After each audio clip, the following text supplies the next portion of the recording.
సంవత్సరాల తరబడి government job కోసం వేచి చూస్తున్నారా? కేవలం 8 నెలల్లో మీ కల నెరవేర్చుకోండి. వెంటనే కింది నంబర్స్‌కి కాల్ చేయండి. నమస్తే రమగారు. నమస్తే జయ. రమగారు, మాయలు, మంత్రాలు ఇలాంటి కథలు కూడా చెప్తూ ఉంటారు అప్పుడప్పుడు. ఇలాంటిది ఒకటి చెప్పండి. ఒకటి కాదు, రెండు చెప్తా. ఓ సూపర్. పూర్వంట కేశవుడు అని ఒక కుర్రాడు ఓ ఊళ్ళో ఉండేవాడు. అయితే పాపం వీడు కొంచెం చాలా సాధారణమైన కుటుంబీకుడు, పెద్దగా ముందు వెనక ఎవరు లేరు. ఏదైనా వ్యాపార ఊళ్ళకి వెళ్ళి ఏమైనా సంపాదించుకుంటామని వాళ్ళ ఊరు నుంచి ఒక నౌక, వాళ్ళ దగ్గర ఊళ్ళో ఉన్న ఒక ఓడరేవు నుంచి ఒక నౌక బయలుదేరుతుంటే ఆ నౌక ఎక్కాడు. వీడు కొంచెం టెంపరీ వాడు. ఇప్పుడు ఒంటరి వాళ్ళు అనుకో, ఏం చేస్తారు వాళ్ళు, ఆ ఊళ్ళోనే ఏదైనా చూసుకుంటారు. ఎక్కడికో వెళ్ళిపోయి సంపాదించుకురావాలన్న ఊహ ఉందంటే వాడు సాహసి కదా, అంతేగా. ఎంతో కొంత ఉత్సాహం ఉంది వాడికి. ఈ ఉత్సాహి అయిన కేశవుడు ఏం చేశాడంటే ఆ పడవ ఎక్కి వెళ్ళాడు, ఆ ఓడ ఎక్కి. ఓడ కొంతమేర వెళ్ళిన తర్వాత కొన్ని రోజులు గడిచాక వీడికి కొంచెం ఆశ పుట్టింది, మనం సంపాదించుకోవచ్చు అది అని. ఆ ఓడ కాస్త ఏదో అది కొండకి తగిలి పగిలిపోతే జనమంతా ఎట్లో పడిపోయారు ఈ సముద్రాన్ని. కొంతమందికి చిన్న చిన్న పడవలు దొరికినాయి, ఎటు వెళ్ళిపోయారు. వీడికి ఒక చిన్న కొయ్య పలక దొరికింది, వీడు ఒక దీవిలో పడిపోయాడు. కొయ్య పలక ఎటు తీసుకుపోతే అటు తీసుకెళ్ళి వెళ్ళిపోయాడు అంతే. వాడు అది పట్టుకుని అలా ఉండిపోయాడు. కొయ్య పలక కొట్టుకుపోతూ ఉంది. ఆ కొట్టుకుపోయి ఒక దీవి లాంటి ప్రాంతానికి చేరాడు. చేరిన తర్వాత వీడికి ఏమర్థమైంది, ఎవ్వరు చేరల, తన తప్ప. ఆకలి దహించుకుపోతోంది. ఆ సముద్రపు నీళ్ళు ఎందుకు తాగడానికి పనికిరావు. అయితే వీడు గమనించింది ఏంటంటే ఆ మొత్తం దీవి నిండా మా కొబ్బరి చెట్లు ఉన్నాయి, మనుష్య సంచారం ఏమీ లేదు. సరే ఓపిక వచ్చేదాకా అట్టా నేల మీద పడి ఉంటే, సరే ఏం చేద్దాం, కొబ్బరి చెట్టు అయినా ఎక్కితే ఉప్పు నీళ్ళు తాగడానికి పనికిరావు, కొబ్బరి నీళ్ళు పనికొస్తాయి హాయిగా. ఆ కొబ్బరి తినచ్చు, 2 కాయలు నీళ్లు తాగితే ఓపిక వస్తుంది. సాల్ట్ లాస్ అయిపోయి ఉంటాడు కదా ఇంత ప్రయాణం వల్ల. సరే వీడు ఏం చేశాడు, ఒక చెట్టు ఎక్కాడు. కొబ్బరి చెట్టు ఎక్కి ఒక కొబ్బరికాయ కోసే లోపల వాడికి దూరంగా ఏదో గుయ్యమని సప్పుడు వినిపిస్తుంది. తీరా చూస్తుంది కదా, చూస్తూ ఉంటే అటు నుంచి ఒక పంది గాల్లో ఎగురుకుంటూ వస్తుంది. దానికి రెక్కలు లేవు కానీ ఎగురొస్తుంది. భయం వేసేసింది. ఆ కొబ్బరి మట్టలను కావిటేసుకుని అక్కడే ఉండిపోయాడు. తీరా చూస్తే పంది కొంచెం ఎత్తైన ప్రదేశానికి ఒక చోటకి చేరింది. ఆ రెక్కలు లేని పంది అక్కడికి రాగానే హాయిగా కాళ్ళు బారజాపి పడుకుంది. అది నీడగా ఉంది, ఇసుక ఉంది, ఆ గట్టు మీద చల్లగా ఉంది, కాళ్ళు చాపి పడుకుంటుంది పంది, హాయిగా నిద్రపోయింది. వీడు అదేమిటో తెలియలే వాడికి.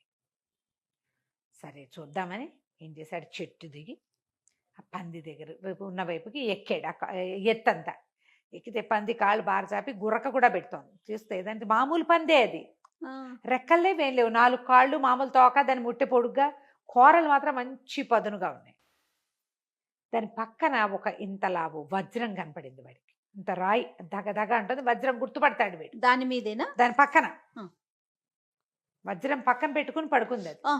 ఓకే. వీడు ఏం చేశాడు, అటు ఇటు చూశాడు, పంది కదలటల్లా. ఆ వజ్రం దేనికైనా ఉపయోగపడుతుంది, ఒకవేళ నా బతుకు బాగుండి ఇక్కడి నుంచి బయటపడితే నా బతుకంతాకి ఇది సరిపోతుంది అంతే అని ఆలోచించుకుని ఆ వజ్రాన్ని తీసుకున్నాడు.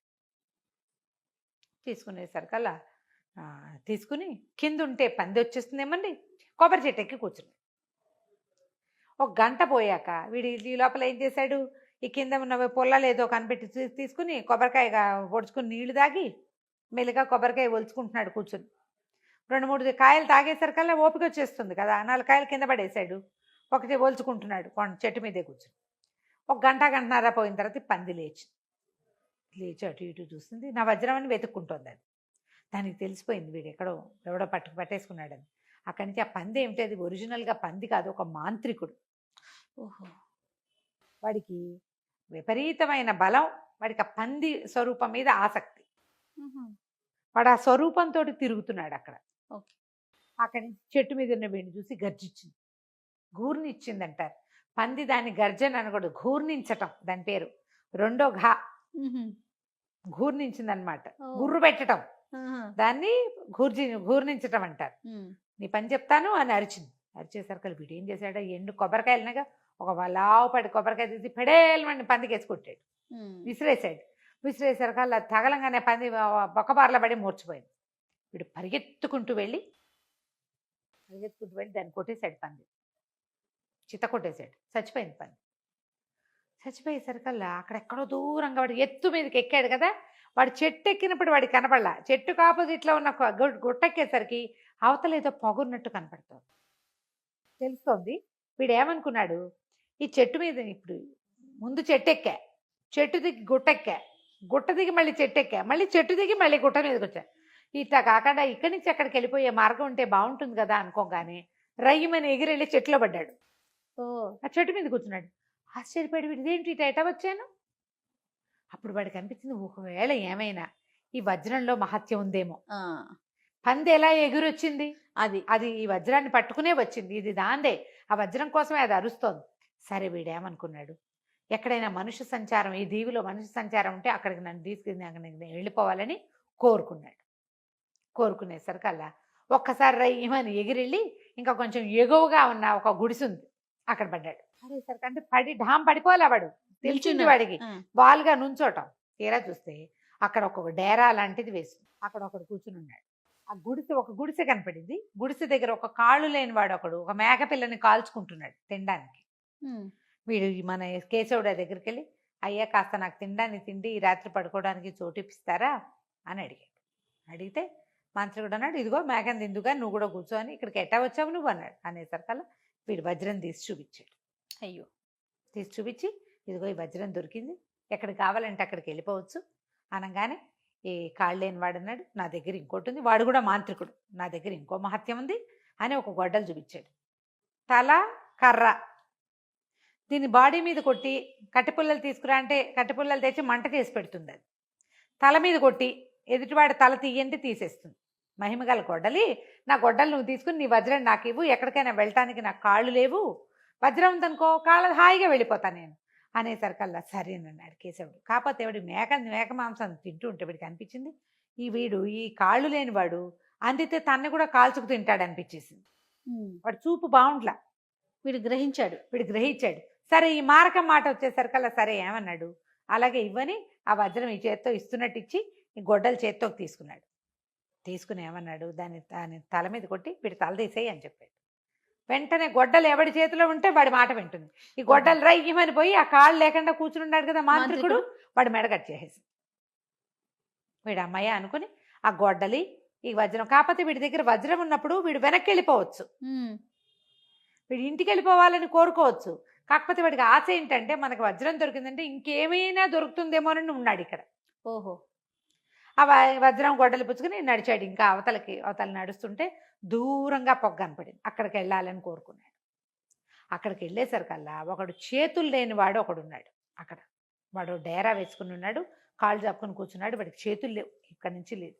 ఉమ్, అయితే వీడి దగ్గరకు వస్తుంటే కేశవుడు కొంచెం దూరంగా దిగాడు, 4 అడుగులు వేసి నడిచేసరికల్లా వాడి దగ్గర ఒక ఇంత పాత్ర ఉంది గట్టు మీద, పాత్రలో అన్ని పాలు ఉన్నాయి. ఆ పాత్రని ఇట్లా గడ్డ పెట్టి తోసాడు. ఉమ్, తోసేసరికల్లా ఆ పాత్ర దొర్లి బోర్లా పడి అందులో ఉన్న పాలు కింద పడి ఇక పెద్ద ప్రవాహం అయిపోయింది. అది ఎటా అయిందంటే ఆ గుడిసె డేరా ఆ కాళ్ళు లేకుండా కూర్చున్నవాడు తప్ప మిగిలిందంతా మునిగిపోయేంత ప్రవాహం వచ్చేసింది. ఓ వీడి మీదకి వచ్చేసినాయి కేశవుడి మీదకి. కేశవుడు ఈ వజ్రం పట్టుకుని ఒక్క ఎగురులో ఒకటే దూకులో వచ్చి, ఇప్పుడు అతను కూర్చున్నాడు కదా ఆ కాళ్ళు లేనివాడు, అదే ఈ చేతులు లేనివాడు, వాడి పక్కకి చేరాడు. చేరేసరికల్లా ఆశ్చర్యపోయాడు. చేతులు అన్నాడు, ఊరిని భలే విద్య ఉంది నీ దగ్గర, ఇదేం విద్య అన్నాడు. అనేసరికల్లా వజ్రం తీసి చూపించాడు. అందరికి చూపిస్తున్నాడు, ఇదిగో నా దగ్గర ఒక వజ్రం ఉంది, ఎక్కడికి కావాలంటే అక్కడికి వెళ్ళిపోవచ్చు అనగానే చేతులు లేని వాడినాడు. అబ్బా ఎంత బాగుంది, నా దగ్గర ఉన్న గిన్నె చూడు అని ఆ గిన్నెని చూపించాడు. ఆ గిన్నె తిరిగేయి అన్నాడు. తిరిగేసి నీకేం కావాలి, ఏమన్నా తింటావా అనేసరికల్లా సరే వాడి దగ్గర మాంసాహారం, వాడు మాంసాహారం తింటుంటే వాడు అన్నాడు, నీకేం కావాలంటే అది వస్తుంది ఇందులో, మాంసం తెప్పిస్తానని మాంసం తెప్పిస్తే వీడు నేను శాకాహారిని, నేను మాంసం తిన్నాడు. తినకపోతే నీకు కావాల్సినవి అడుగు అని చెప్పి పప్పు అడుగు, కూర అడుగు, ఏవి అడిగితే అవి తీసి ఇచ్చాడు. ఈ గిన్నెలోంచి ఇది చక్కగా తెరిచి ఉంచింది అనుకో, ఏమంటారు మామూలుగా పెట్టుంటే గిన్నె ఆహారం వస్తుంది, ఏ ఫుడ్ కావాలంటే ఆ ఫుడ్ ఇస్తుంది, ఎంతమందికి కావాలంటే అంత ఇస్తుంది. దాన్ని బోర్లించామంటే దాంట్లో ఒక్క చుక్క నీరున్నా చాలు, ఆ చుక్క వస్తువు ప్రవాహం అయిపోయి ఎంతమందినైనా ముంచేయగలదు. ఓకే, ఇంత అద్భుతమైన వస్తువు ఉంది, నువ్వు ఓ పని చేయి, నీ వజ్రం నాకు ఇచ్చి నా గిన్నె నువ్వు తీసుకోమన్నాడు. బాగుంది. ఆ గిన్నె కావాలి వీడికి. సరే వీడేం చేశాడు, గిన్నె చేత్తో తీసుకుని తన గొడ్డల మీద ఒక దెబ్బ కొట్టి దాన్ని నెత్తి మీద వీడి తల తీసేయమన్నాడు. మూడో మాంత్రికుడి తల కూడా వేరు చేసేసింది ఆ గొడ్డలి. ఇతను ఆ గిన్నె, ఆ గొడ్డలి, తర్వాత ఏమో ఈ వజ్రము వజ్రం పుచ్చుకుని బయలుదేరాడు. ఇంకా ముందుకెళ్తే దూరంగా ఏంటంటే కొంచెం క్రూర మృగాలన్నీ పారిపోతున్నాయి, మృగాలు కనపడుతున్నాయి. వీడు ఒక పెద్ద కొబ్బరి చెట్ల తోపు కదా అది, తోపులోంచి అన్ని జంతువులు పరిగెత్తుకుంటూ వస్తున్నాయి. ఇతను తప్పుకుంటూ నడుస్తున్నాడు. అయితే ఎందుకు ఇలా పరిగెత్తుకొస్తున్నాయి? ఒక చిన్న డమ్ము డమ్ము డమ్ము డమ్ము అని ఒక డప్పు చప్పుడు వినపడుతోంది, డోల్ చప్పుడు. ఆ డోల్ చప్పుడు వల్లే ఈ జంతువులన్నీ పారిపోతున్నాయి.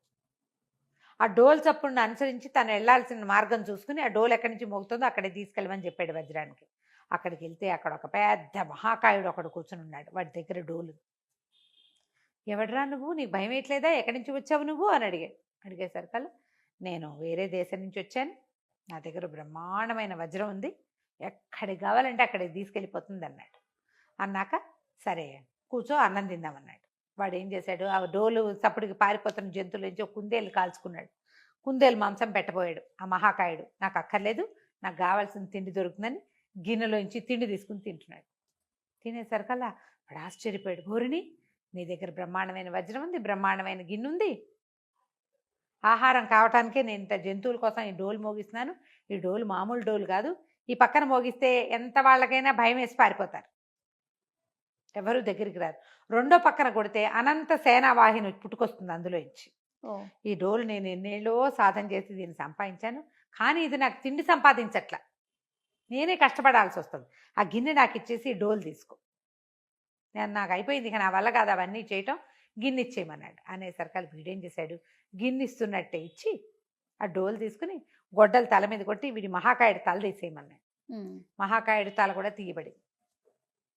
వీడు తనకు లభించిన వస్తువులన్నీ చూసుకుని వీటితో నేను హాయిగా ఉండొచ్చని భావించి సరే సమీపంలో ఒక మంచి నగరం ఏదైనా ఉంటే అక్కడికి తీసుకెళ్ళమన్నాడు. ఆ నగరానికి చేరిపెట్టి తన వస్తువులన్నీ దాచిపెట్టుకున్నాడు. వాటిని ఏమి కదపకుండా ఉంచుకున్నాడు. అయితే ఆ ఊళ్ళో ఏంటంటే ఆ రాజు మంచివాడు కాదు, తన ప్రజల్నే పీడించేవాడు. మామూలుగా ఏం చేస్తారు, ప్రజల్ని బాగా చూసుకుని చుట్టుపక్కల ఊళ్ళ మీద పడతారు రాజులు. వీడు అట్లా కాదు, తన ప్రజల్నే కాల్చుకు తినేస్తూ ఉంటాడు. ప్రజలంతా చాలా ఇబ్బంది పడుతూ ఉంటారు. ఊళ్ళోకి ఎవడైనా కొత్తవాడు వస్తే వాడి దగ్గర ఉన్న వస్తువులన్నీ సైనికులు ఓడలాక్కుని రాజుగారికి అప్పచెప్తారు. ఓహో, గందరగోళంగా ఉందన్నమాట. ఉండేసరికల్లా సరే ఇతని దగ్గర ఒక వజ్రం ఉందని సైనికులు కనిపెట్టి రాజుగారికి ఇన్ఫార్మ్ చేశారు. ఇట్లా ఒక బాధ వాటిసారి వచ్చాడు. ఇప్పుడు గిన్నె, డోలు, గొడ్డలి ఎవరికి ఆసక్తి కలిగించవు, వజ్రం ఆసక్తిగా ఉంటుంది. దాంతో సైనికులు రాజు వచ్చాడు, నా వజ్రం నాకు ఇవ్వమని అనగానే రాజుని వీడేం చేశాడు, వెంటనే తన శక్తి ప్రయోగించడం మొదలుపెట్టాడు అనమాట. రాజు ఏం చేశాడు, అంత దూరం దగ్గర దాకా రాకుండా దూరంగా ఉండి ఓ 12 మంది సైనికులు పంపించాడు. వీడి దగ్గర నుంచి వస్తువులు లాక్కోండి అని. వీడు గొడ్డల మీద కొట్టి వీళ్ళందరి తలలో తీయించేశాడు. మళ్ళీ రాజు కబురు వెళ్ళింది, వీడు గండరు అందరిని చంపేస్తున్నాడు అని.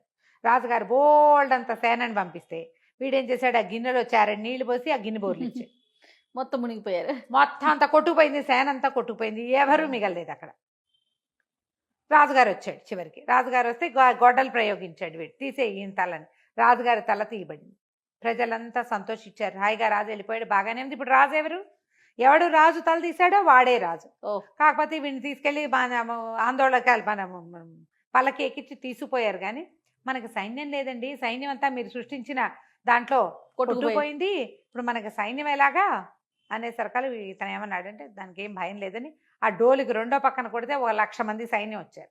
వీళ్ళే మన సైన్యం, వీళ్ళ తిండికి కూడా మనకు వచ్చిన ఇబ్బంది ఏమీ లేదని తన పాత్ర అన్నీ దాచిపెట్టుకుని తన వజ్రాన్ని తనే లోపల పెట్టేసుకుని ఆ దేశానికి రాజుగా ఉండటం మొదలుపెట్టాడు. ఎప్పుడు కావాలంటే అప్పుడు తిండి ఇవ్వగలిగేవాడు, ఎక్కడికి కావాలంటే అక్కడికి వెళ్ళిపోగలిగేవాడు. ప్రమాదం వస్తే ఎవరినైనా సరే తప్పించగలిగిన వాడు ఉన్నప్పుడు రాజుగా ఇంకా బాధ ఏముంది. కేశవుడిని ఆ నగరానికి రాజుని చేసుకుని ప్రజలంతా హాయిగా ఉన్నారు. కథ కంచికి మనం ఇంటికి. చాలా విచిత్రంగా ఉంది రమ్మగారు. నమస్తే అండి.